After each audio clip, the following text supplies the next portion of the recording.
Kahit na gaano karaming magagandang damit ang isuot mo, kahit na ilang mga magagandang lugar ang iyong puntahan, hindi yan ang magbibigay sa'yo na nagtatagal na tuwa at galak. Pera man, kayamanan, kapangyarihan, panandalian lang. Si Mike Tyson lang nga po, napanood ko. Yung interview niya, pinakita niya yung mga belt niya nung nanalo siya. Tanong sabi niya sa nag-i-interview, basurang mga yan.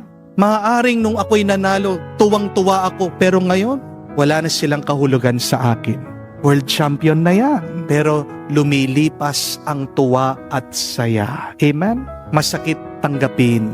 Minsan, yung gusto nating comfort, nangunguna pa kesa sa ating conversion.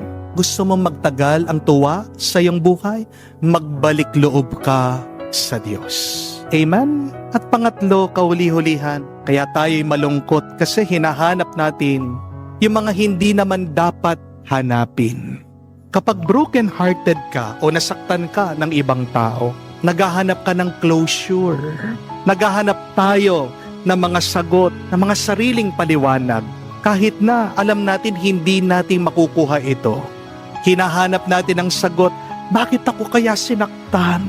Wala naman akong ginagawa sa kanila. Bakit nila ako pinahihirapan? Hinahanap mo ang sagot sa tanong, paano kaya ako babangon? Paano kaya ako makakabawi? Paano kaya ako makakabayad sa mga utang? Hinahanap din natin yung mga taong matagal nang bumitaw. Hindi natin matanggap ang katotohanan na kung ayaw ka, ayaw ka. Di po ba? Kaya nasasaktan ka eh.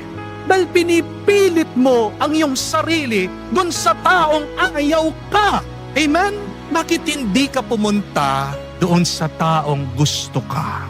Sinong may gusto sa atin? Di lang tayo gusto. Mahal na mahal tayo. Walang iba kung hindi ang Diyos.